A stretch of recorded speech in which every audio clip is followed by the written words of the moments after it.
মধ্যপ্রাচ্যে আবারও বড় ধরনের সামরিক সংঘাতের আশঙ্কা তীব্র হচ্ছে। ইরান ইসরায়েল উত্তেজনার মধ্যে গত ২৪ ঘন্টায় জার্মানির সামরিক ঘাঁটি থেকে গোলাবারুদ ও সামরিক সরঞ্জাম নিয়ে একের পর এক মার্কিন কার্গো বিমান তেল আবিবে অবতরণ করেছে বলে জানিয়েছে ইসরায়েলি সংবাদ মাধ্যম চ্যানেল 13। এই ঘটনাকে ঘিরে নতুন করে যুদ্ধের প্রস্তুতির গুঞ্জন ছড়িয়ে পড়েছে আন্তর্জাতিক অঙ্গনে। বিশ্লেষকরা বলছেন, যুক্তরাষ্ট্রের এই সামরিক সহায়তা শুধু ইসরায়েলের প্রতিরক্ষা সক্ষমতা বাড়ানোর বিষয় নয়, বরং ইরানের বিরুদ্ধে সম্ভাব্য বড় অভিযানের ইঙ্গিতও হতে পারে।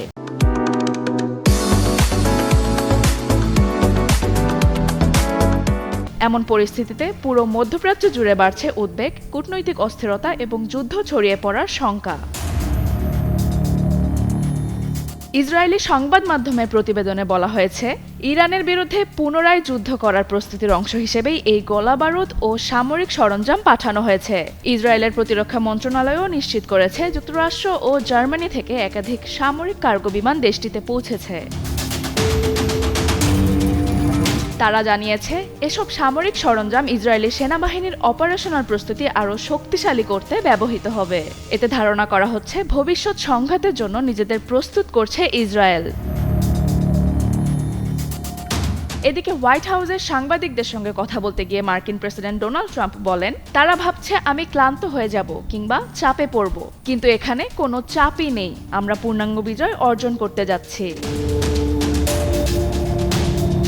ট্রাম্প অভিযোগ করেন, দুই পক্ষ সমঝোতার কাছাকাছি গেলেও ইরানের নেতারা শেষ মুহূর্তে অবস্থান বদলে ফেলেন। তার দাবি, মার্কিন শর্ত মানতে ইরানের সামরিক বাহিনীর অনীহার কারণেই পরিস্থিতি জটিল হয়ে উঠেছে। তিনি আরও বলেন, বর্তমান যুদ্ধবিরতি এখন কার্যত লাইফ সাপোর্টে রয়েছে এবং যে কোনো সময় তা ভেঙে পড়তে পারে। অন্যদিকে ইরানের সামরিক বাহিনীর মুখপাত্র ইব্রাহিম জোলফাগারি সামাজিক যোগাযোগ মাধ্যম এক্সে লিখেছেন, ইরানে কেউই ট্রাম্পকে খুশি করার পরিকল্পনা করছে না। আলোচনায় শুধু ইরানের অধিকার ও স্বার্থকে গুরুত্ব দেয়া হবে বলে জানান তিনি। মধ্যপ্রাচ্যের চলমান এই উত্তেজনাপূর্ণ পরিস্থিতি আন্তর্জাতিক রাজনীতিতে নতুন অনিশ্চয়তা তৈরি করেছে। বিশেষজ্ঞদের আশঙ্কা, কূটনৈতিক উদ্যোগ ব্যর্থ হলে অঞ্চল জুড়ে আরও বড় সংঘাত ছড়িয়ে পড়তে পারে।